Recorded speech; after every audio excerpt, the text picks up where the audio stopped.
আসসালামু আলাইকুম, সবাইকে স্বাগতম।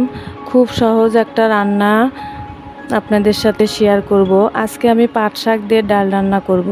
দেখতে থাকেন কিভাবে আমি পাট শাক দিয়ে ডাল রান্না করি। তো পাট শাক দিয়ে ডাল রান্না করতে হলে কিন্তু মিষ্টি পাট শাক লাগবে। তো প্রথমে আমি পাট শাকগুলো ছোট ছোট করে ছিঁড়ে নিচ্ছি। এখানে আমি খেসারি আর মসুরের ডাল, দুই রকমের ডাল নিয়েছি। ডালটা আমি আগে থেকেই ভিজিয়ে রেখেছিলাম। এখন প্রেসারে দিয়ে সিদ্ধ করে নিব।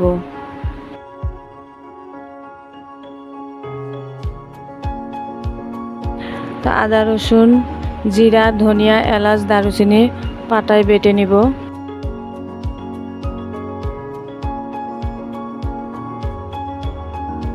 বাটা হয়ে গেছে, এদিকে ডালটা সিদ্ধ হয়ে গেছে।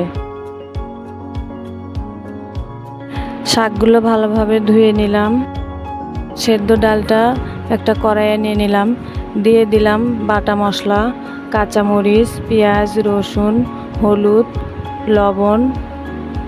এটা এখন আমি কিছুক্ষণ জাল করে নিব।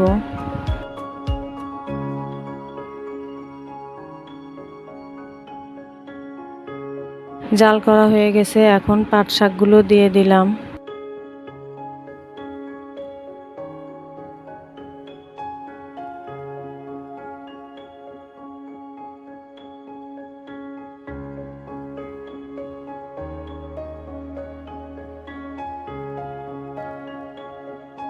সেদ্ধ হয়ে গেলে তেলে দিয়ে দিব। আমার মনে হয় ডালটা বেশি ঘন হয়ে গেছে, আরও আগেই শাকটা দেওয়া লাগতো। সমস্যা নেই, আমি একটু ঝোল দিয়ে দিব যেন ভালোভাবে সিদ্ধ হয়। তো হয়ে গেছে, এখন তেলে দিব। কড়াইয়ে তেল দিয়ে দিলাম। এখন পেঁয়াজ, রসুন আর একটা তেজপাতা দিয়ে নেড়ে চেড়ে এরকম কালার হয়ে গেলে শাকটা আমি ঢেলে দিব।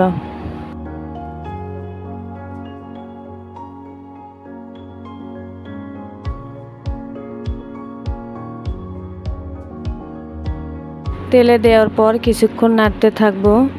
তো এই তো হয়ে গেল, এখন নামিয়ে নেব।